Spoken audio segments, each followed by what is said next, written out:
चलो,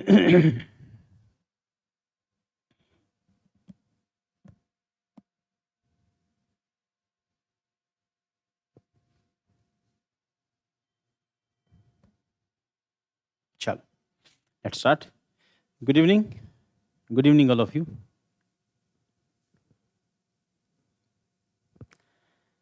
सो आज बहुत दिनों के बाद हम लोग लगभग एक हफ्ते के बाद क्लास कर रहे हैं, एंड उसके पीछे दिवाली का फेस्टिव सीज़न और कुछ और टेक्निकल इश्यूज यहाँ पे।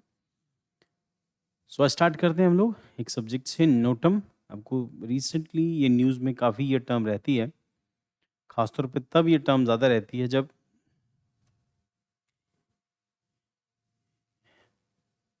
हम किसी मिसाइल की टेस्टिंग कर रहे हो। गुड इवनिंग बेटा, good evening all of you. तो जब हम किसी मिसाइल की टेस्टिंग करते हैं तो उस टाइम पर नोटम इशू किया जाता है। नोटम इशू करने का मतलब that is notice to airman. Notice to airman means कि हम इस पर्टिकुलर एरिया में हम मिसाइल टेस्ट कर रहे हैं और इस एरिया में कोई भी एयरक्राफ्ट इस टाइम से लेके इस टाइम के बीच में इस एरिया को इस एरिया से क्रॉस नहीं करे, इस एरिया से गुजरे नहीं। नहीं तो पॉसिबिलिटी है कि वो मिसाइल से उसकी चपेट में आ सकता है, चांसेस हैं कि ऐसा कुछ कोलिजन हो सकता है, एक्सीडेंट हो सकता है, डेथ हो सकती है। क्यों मिसाइल तो अभी वो तो एक अलग है ना, उसकी स्पीड का भी इशू रहता है और कई सारी तरह की मिसाइल हम लोग डिस्कस करते हैं। एयर टू एयर है, एयर टू सरफेस मिसाइल है। अल्टीमेटली जब मिसाइल फायर होती है तो एक जगह से दूसरी जगह उसको पहुंचना है, तो उस कंडीशन में अगर कोई एयरक्राफ्ट है, हाँ, वो उसके लिए एक अलग अलग एक टॉपिक में एक अलग एस्पेक्ट ये है कि रिसेंट डेज में हम लोगों ने देखा कि जैसे ही इंडिया अपनी को मिसाइल टेस्ट करने के लिए नोटम इशू करता है, जैसे इंडिया ने रिसेंटली एक एक नोटम इशू किया था। वो पहले उसको 300 किलोमीटर किया, फिर 800 किलोमीटर किया, करते करते उसको 3000 किलोमीटर किया। जैसे ही पता चला कि इंडिया लॉन्ग रेंज को मिसाइल टेस्ट करने लगा है, तो रशिया ने, सॉरी चाइना ने, अपना एक एयरक्राफ्ट है उसको लाके श्रीलंका में वो खड़ा कर देता है, ताकि वो जो डाटा है उसको रिकॉर्ड कर सके। तो स्पाई सैटेलाइट होता है, स्पाई शिप होता है उसका, इसी काम के लिए वो बना है। और वो लाके श्रीलंका में, वो क्योंकि कचातीवू उसने लिया हुआ है उससे, कचातीवू है शायद,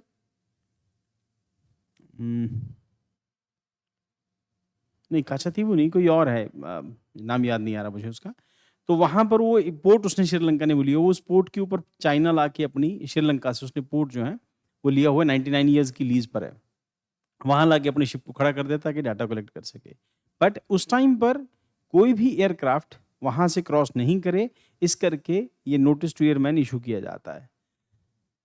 सो notice to airmen, new, now officially called notice to airman mission, is an official alert issued pilots and aviation personnel regarding any change, hazard and restriction in the airspace of an aerodromes that may affect safe flight operations. सो इस करके आपकी जो flight operations हैं वो safe रहें, इस करके हम नोटम इशू करते हैं कि इस एरिया के अंदर आप एंटर नहीं करो, क्योंकि हम लोग इस एरिया में मिसाइल टेस्ट करने लगे हैं। और मिसाइल की रेंज उस हिसाब से फिर वो नोटम इशू होता है, 300 किलोमीटर का है, 500 किलोमीटर, 1000, 2000 किलोमीटर का नोटम इशू होता है। तो issued by national aviation authority in India, DGC and AAI इसको इशू करते हैं। पर्पस क्या है? टू नोटिफाई हजार्ड, रिस्ट्रिक्शन और changes in the air navigation. तो अगर आपको किसी रूट पे जा रहे हैं, चेंज करके इस रूट पे आना भी नहीं है। हर कंट्री ऐसा कर सकती है, किसी के पास भी राइट है। और उसके बाद who use it, pilots, aircraft, air traffic controller, defence aviation unit इसको यूज करते हैं। मोड क्या है? Online platform, aviation, weather system, flight planning tools and nature, time sensitive है, ऑपरेशनल क्रिटिकल है। Why NOTAM is important? Helps pilot plan safe routes, prevents accidents by alerting hazards in real time, used specifically during military exercises, VIP movement, disasters, sudden changes in the navigation equipment. अब जब VIPs भी move करते हैं तो भी notum issue होता है कि इस रूट पे आपको नहीं जाना। कुछ सेंसिटिव प्लेन्स हैं, जैसे इंडिया के प्राइम मिनिस्टर का अगर प्लेन है तो नोटम इशू किया जाता है कि इसके आसपास नहीं रहना आपको किसी को भी। और मेन रीजन उसके मतलब कुल मिला के या तो सिक्योरिटी होता है या फिर इस तरह की मिलिट्री एक्सरसाइज होता है। तो टिपिकल रीजन क्या है इशू करने के लिए? क्लोजर ऑफ रनवेज और टैक्सीवेज। तो इसका मतलब उस एरिया में कोई टैक्सी या रनवेज, यानी कि जो एयर टैक्सी है या फिर रनवेज, वहां पर यूज नहीं होंगे। Air space restriction due to the military exercises, that is exercise Trishul जो आजकल चल रही है।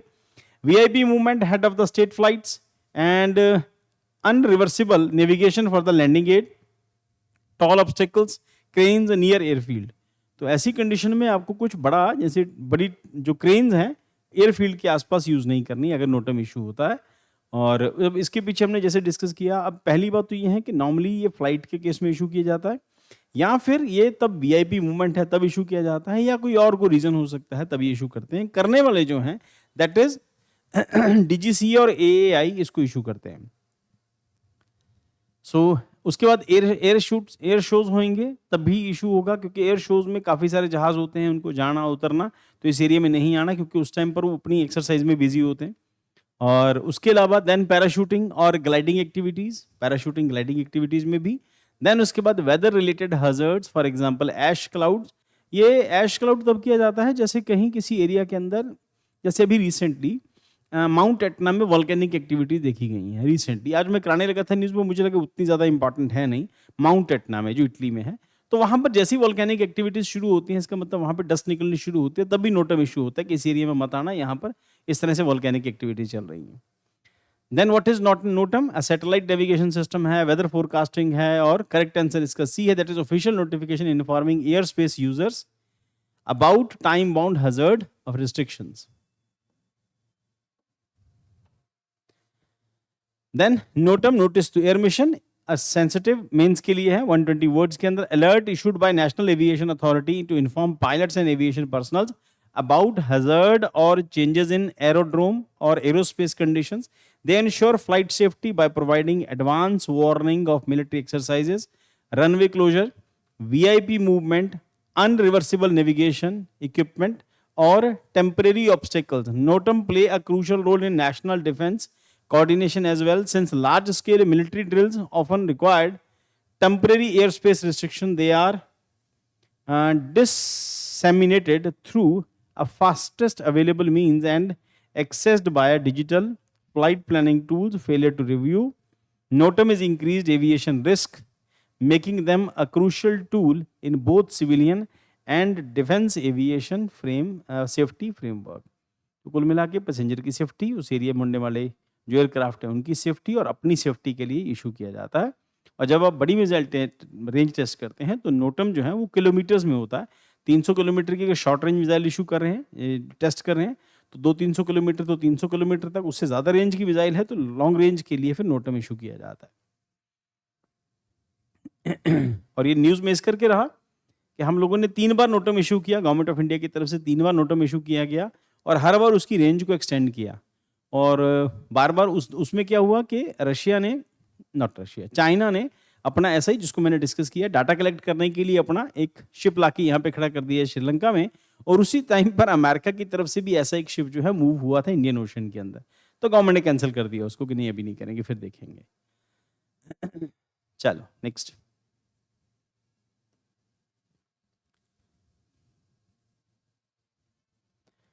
नेटवर्क सर्वे व्हीकल, ये न्यूज़ मैंने 2 बारी इस न्यूज़ को डिस्कस किया है आज। और क्या है ये इस तरह का एक व्हीकल है जिसमें कई सारे कैमराज और बाकी सेंसर्स वगैरह लगे होंगे। और टारगेट इसका क्या है? टारगेट है इसका कि इंडिया में खासतौर के ऊपर नेशनल हाईवेज में, जितने नेशनल हाईवेज हैं नॉर्थ साउथ में, स्टेट वाइज, नॉर्थ के, साउथ के, ईस्ट के, वेस्ट के, सारे नेशनल हाईवेज को सर्वे करेंगे इन व्हीकल के थ्रू। ये जो व्हीकल होगा इसके थ्रू सर्वे होगा। अगर कोई क्रैक है, अगर अप्स एंड डाउन्स हैं, कहीं पर पोर्ट होल्स हैं, उन सबकी रिपोर्ट बना के ही आगे देगा। उसके बाद फिर डायरेक्शंस और इंस्ट्रक्शंस इश्यूज होंगी कि आपको क्या क्या करना है। कुल मिला के टारगेट ये है कि इंडिया में रोड जो है कंपैरेटिवली सेफ हो जाए। पिछले कुछ सालों से गाड़ियों की स्पीड जो है वो इंक्रीज हुई है। हमारे रोड जो है अभी भी 90 किलोमीटर से ज़्यादा के लिए, खासतौर के ऊपर नेशनल हाईवेज, एक्सप्रेसवे की बात नहीं कर रहे हैं हम लोग, तो नेशनल हाईवेज जो हैं वो इसीलिए बने हैं जो 90 किलोमीटर से ज़्यादा के लिए मैक्सिमम स्पीड लिमिट हमारी 90 किलोमीटर, और कुछ कुछ जगहों पर 100 किलोमीटर तक, 110 किलोमीटर तक आती है अगर उसकी एक्सप्रेस की जो विड्थ है वो ज़्यादा है। ज़्यादातर 90 किलोमीटर के लिए है। बट अभी क्या हो रहा है कि पिछले कुछ सालों से इंडिया में ऐसा कोई मैकेनिज्म कोई बहुत अच्छा नहीं है जिससे थ्रू आप हाईवे के ऊपर हाई स्पीड व्हीकल्स के, खासतौर के ऊपर ये जो हाईवेज हैं national highways, high speed vehicles के चलान का कोई अभी बहुत ज़्यादा अच्छा कॉन्सेप्ट है नहीं, और है तो स्टेट ठीक से उसको इम्प्लीमेंट नहीं करती। उससे क्या हो रहा है कि एक्सेसिव स्पीड की वजह से कभी-कभी आप लोग सोशल मीडिया पर या हम लोग यूट्यूब पर भी, मैंने कुछ दिन पहले कल परसों देख रहा था एक वीडियो के ऊपर एक इंडिविजुअल किसी गाड़ी की टेस्टिंग कर रहा है, उसकी जो एक्सट्रीम स्पीड है वो 180 किलोमीटर पर आवर तक उसको ले जाता है। अब now the point is, Indian roads बनी हैं 90 किलोमीटर के लिए, यहीं पर उसके अलावा गाय भैंस ये वो सब बैलगाड़ियां ट्रैक्टर ट्रालियां ऑटो रिक्शा ये भी कई बारी हाईवे पे चलते हैं और उसकी वजह से एक्सीडेंट्स हो रहे हैं। ठीक, प्लस उसके साथ-साथ एक्सीडेंट का एक बड़ा रीज़न जो है, ये जो अंडुलेशंस होते हैं स रोड के ऊपर, उसकी वजह से भी, ये जो अप्स एंड डाउन्स अंडुलेशंस होते हैं, उसकी वजह से भी, प्लस कई बारी बम्प्स हैं उसके अंदर, कई बारी पोर्ट होल्स हैं, कई बारी सड़क की क्वालिटी बहुत अच्छी नहीं है। अब रिसेंट ईयर्स में क्या हुआ कि जो इलेक्ट्रिक व्हीकल्स आए हैं, इलेक्ट्रिक व्हीकल जितने आए हैं, इन सब के अंदर बैटरी होती है। इनके अंदर जो इनका फ्लोर होता है उसमें बैटरी होती है। अब बैटरी की वजह से व्हीकल का वेट बढ़ जाता है। व्हीकल का वेट बढ़ने से रोड जो है वो जल्दी-जल्दी टूटती हैं। तो इस करके उस सब सर्वे को करने के लिए जो रोड के अंदर जो भी क्वालिटी है, क्रैक्स हैं उसके अंदर, पोर्ट होल्स हैं या जो भी उसमें जो बम्प्स हैं, उन सबको चेक करने के लिए, क्वालिटी ऑफ रोड चेक करने के लिए ये एक व्हीकल इसको तैयार किया है। अलग-अलग स्टेट्स में, अलग-अलग एरियाज़ में अलग से काम करेगा। तो एनएचएआई इसको डिप्लॉय करेगी। नेशनल सर्वे व्हीकल है across 23 states to inspect 20,933 kilometre of national highways. Purpose क्या है? Detect cracks, potholes, rutting and safety design flaws to improve pavement quality and reduce accidents. अभी रिसेंट डेज में हम लोगों ने देखा कि एक सड़क थी जिसको उन्होंने मतलब इस हिसाब से डेवलप कर दिया कि वहाँ पे 90 डिग्री एंगल बनना शुरू हो गया।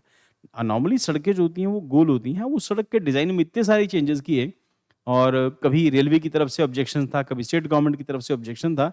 तो एक सर्टेन लेवल के ऊपर आके उस बनाते-बनाते उसका डिज़ाइन में ये आया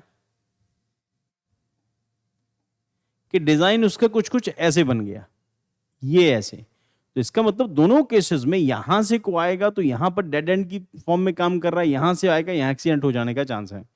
तो नॉर्मली सड़कें इंडिया में ऐसी नहीं बनती, तो फिर पता चला ये तो डिज़ाइन में बहुत बड़े फ्लॉज़ हैं। तो ऐसी कई एरियाज़ जहाँ पर एक्सीडेंट के चांसेस हो सकते हैं, एक्सीडेंट प्रोन ज़ोन जो होते हैं उनको आइडेंटिफ़ाई करना, ये सब कुछ इसी का काम है, इसको दिया गया है। चलो, so data will be updated by road asset management system, RAMS कहते हैं, स्किल बेस्ड मेंटेनेंस प्लानिंग। उसके बाद expansion of highway network progress. National highway network expanded by 60% 2014 से 2025 तक। पहले ये 91,287 किलोमीटर होता था, अब 1,46,195 किलोमीटर, लगभग डबल क्या 60-70% के पास 50% ज़्यादा ये जो है नेशनल हाईवेज का जो मल्टी जो है हो गए हैं। देन 33 किलोमीटर के हिसाब से हम लोग नेशनल हाईवेज को बना रहे हैं। रिकॉर्ड 37 किलोमीटर 2020-2021 हम 7 33 किलोमीटर हम लोग बना रहे हैं पर डे। में भारतमाला परियोजना आएगी और इकोनॉमिक कॉरिडोर आएंगे और एक्सप्रेसवेज आएंगे। इन सब का सभी जो करेगा shift towards perform based maintenance contract, use of technology GS and सारे करेंगे ताकि पुअर रोड लाइन इंजीनियरिंग को इसके प्लानिंग में और कुछ जोन ऐसे हैं जहां पर उसको करना है और जिसकी वजह से जाते हैं उसका साइन की ऑफन इनएडी करते हैं एंड वीडियो देखी जिसमें एक रोड बहुत शानदार है, अचानक से रोड कि वहां गाड़ी व्हीकल का प्रेशर और स्थिति होती है रोड लंबा से किलोमीटर का उनको 1000 प्लस गाड़ी मिल जाएंगे जो है वो पेट्रोल्स होंगे नहीं होगी। Satisfaction despite expansion for limited safety outcome। अभी देख सकते हैं लेयर्स का यूज़ प्लस IMU इसके अंदर करेंगे और इनके IMU पर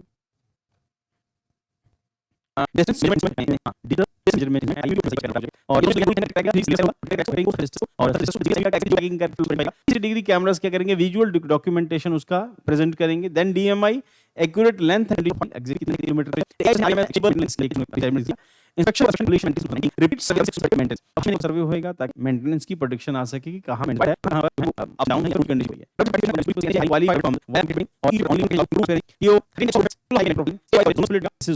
सेंट्रल साउथ ईस्ट इन सब के अंदर हरियाणा पंजाब उत्तराखंड एंड के सब नॉर्थ में आए, इसके अंदर राजस्थान गुजरात किलोमीटर होगा